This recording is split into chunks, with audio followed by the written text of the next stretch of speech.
This Saturday is National Philanthropy Day. It is never too early to teach kids the importance of giving back, whether it's donating old toys, helping neighbors, or volunteering with parents. Getting children involved in philanthropy can certainly shape who they become. That's right. Mary Wallace, Parenting Plus contributor and author of The Secret World of Children, is here to talk more about this and the meaningful ways to raise compassionate kids. So great to have you here this morning. And let's begin with why it is just so important to start teaching children about giving and helping others at a young age. My daughter is 3.5, and I just told her the other day we're buying food for the needy, and I explained to her why, and she seemed to get it. It's very important to start early on. We want our children to absorb the values that we have, and giving to others is a very important part of living and having a good life and being a good member of the community. Absolutely. And so if we start early, they integrate the messages. Yeah. And Mary, the good thing about this all is there's no one-size-fits-all approach here. So what are some ways families can find a cause or charity that really connects with them and their children?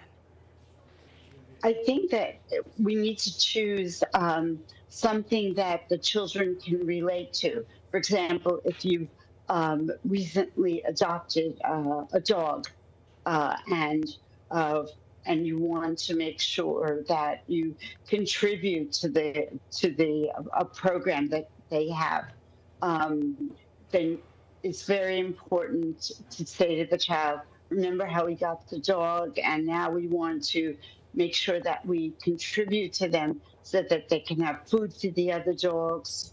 It's something that the child is familiar with and something that the child can have empathy for. You know, it's difficult to also explain issues, though, to children in particular, especially specifically about poverty, disasters, right? So how do you approach some of those delicate conversations in a way that is age appropriate but really still honest? Well, it's important to talk about it because children want to know, and we want to educate them that there are such things as poverty in the world. So for a young child, you use very simple language, you're straightforward, and you're calm, and you don't frighten them. Some people don't have money, and but there are shelters that they can go to.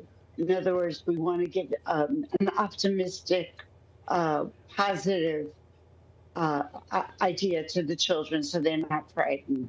Yeah, I have a 6-year-old, and he's at that age where he's kind of connecting the dots on a lot of these different topics, and it does feel like you're opening Pandora's box. So naturally, parents kind of want to protect and shield their kids from the scary or sad things that happen in the world. But how can families turn those moments into lessons in compassion rather than fear and even anxiety for a lot of kids?